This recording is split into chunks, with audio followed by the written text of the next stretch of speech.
Hello friends, we human beings don't think in terms of facts, data, statistics. We rather think in terms of stories.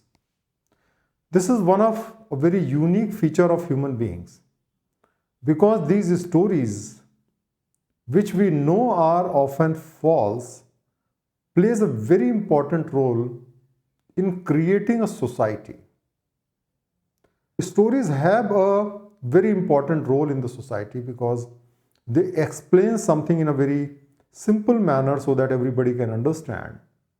But they create a type of fallacy which we can call fallacy of narration.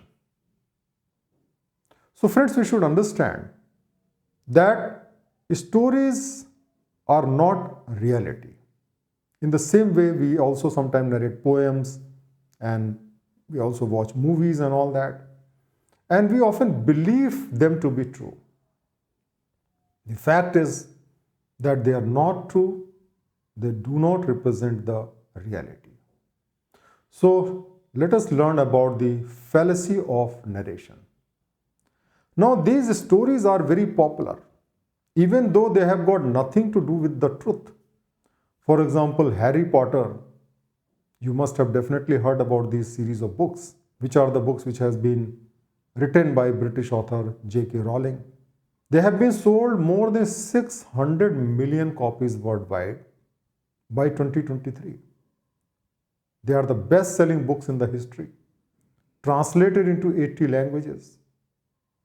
But whether these books tell you the truth? No. These books deals with magic, witchcraft and sorcery, which we all know are basically fictitious things. They have no scientific basis, no grain of truth at all.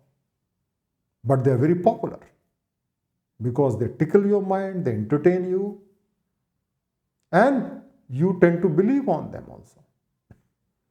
So friends, from time immemorial, stories has been a very powerful means to communicate message rather than using these scientific truths, experiments, facts and data.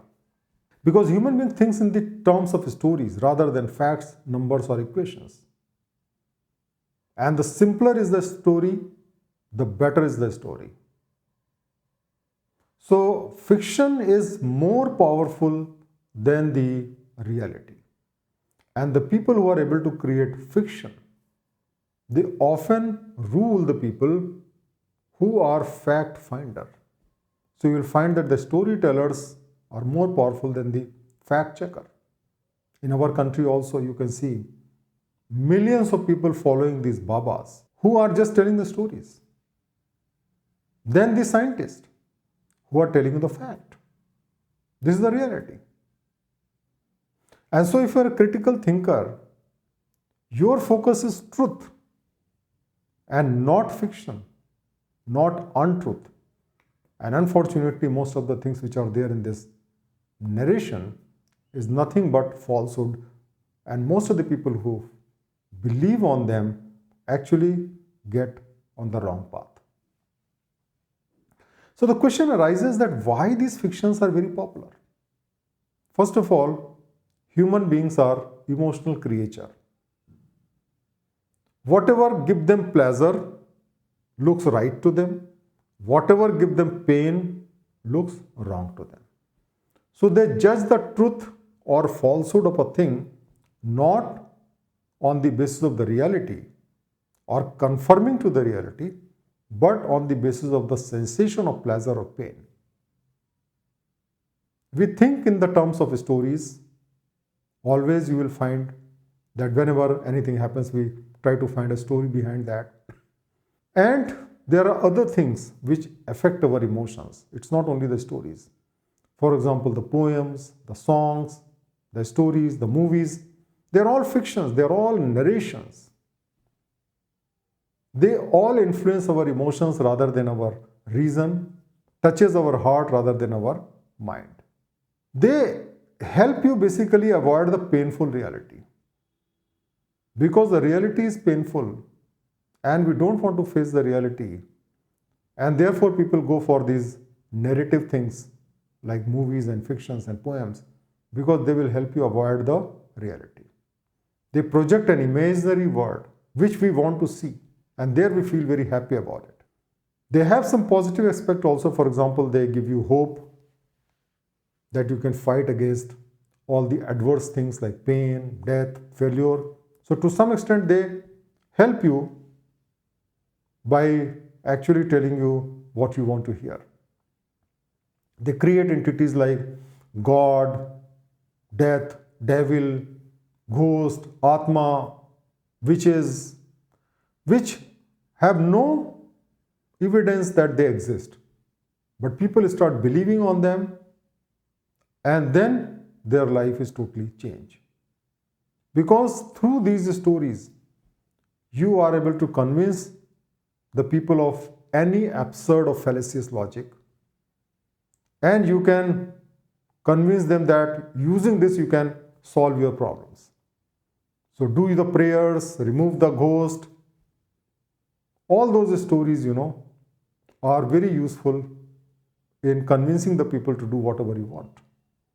You can convince the people to give up their life by telling them that your Atma is Amar, or Atma is soul is immortal, or that there is a heaven and there is a place where you can go after death if you do such and such things. And people are willing to even give up their life for that. So what is the fallacy of narration? The narrative fallacies or fallacy of narrations are the pattern of stories or imaginary construct that appeals to one's emotions and create unrealistic expectations. So all stories are not fallacious, but the stories which touches your emotions and create unrealistic expectations, those are called the fallacy of narration. It happens when we expect the imaginary construct, whether it is in the form of poem or story, to be accurate representation of the reality. Why? Because it gives us pleasure. It gives us a happiness. So there are different types of narrations, for example, stories, fables, mythologies, poems, movies. All these are basically not the reality, but they looks like reality.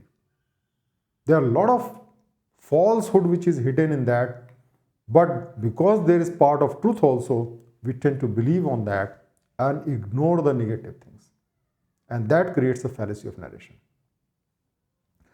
Let me take one example.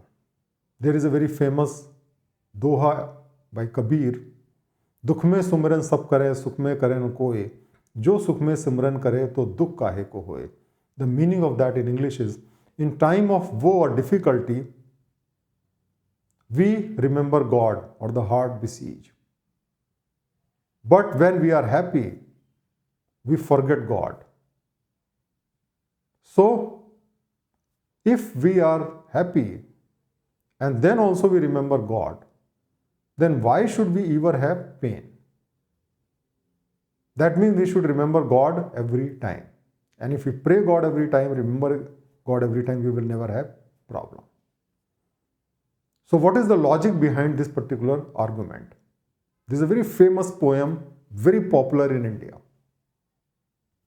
The argument which is behind this particular doha is as following. People pray to God when they suffer, very common, true. People don't pray to God when they are happy, this is also more or less true. But it assumes that only God can make people happy. And so when you don't pray to God, God punishes you because you're not praying to Him, and then you suffer. So what is the remedy? The remedy is that you pray God all the time, whether you are happy or whether you are suffering. So if you are praying God when you are happy, you will never suffer pain. Why suffering will come? Because God is powerful that He can make your life happy. Now, if you take an analogical argument here, it is like this. If you are sick, you take medicine to become healthy. And if you are not sick, that means if you are healthy, then you don't have to take any medicine. So if you take medicine, when you are healthy also, then you will never fall sick. We know this is false.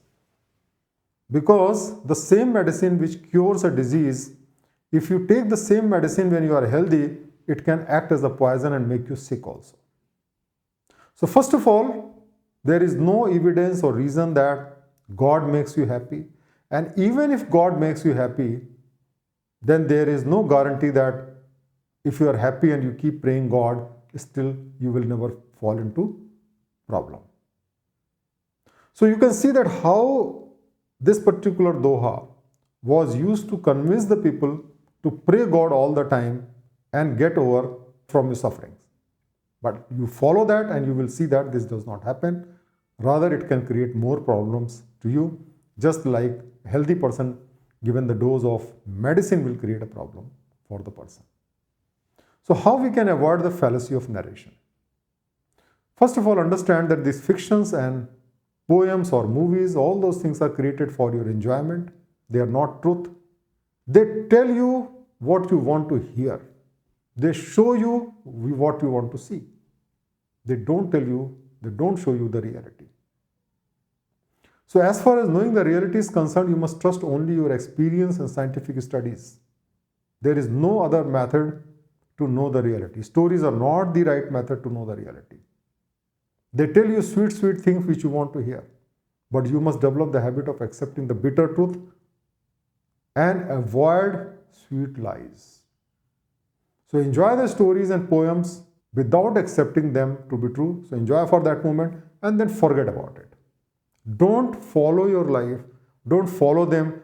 Don't try to imitate them to believe that you will get the similar result. So friends, these stories, movies, poems, these are all very good, but never consider them as truth, because if you consider them as truth, you will be succumbing to the fallacy of narration, which you must always avoid. So I hope that you got the lesson today. Please like, share this lesson with others also, and keep watching other lessons by me and on this International Critical Thinking Foundation to have more critical thinking in your mind, to develop more critical thinking. Thank you very much.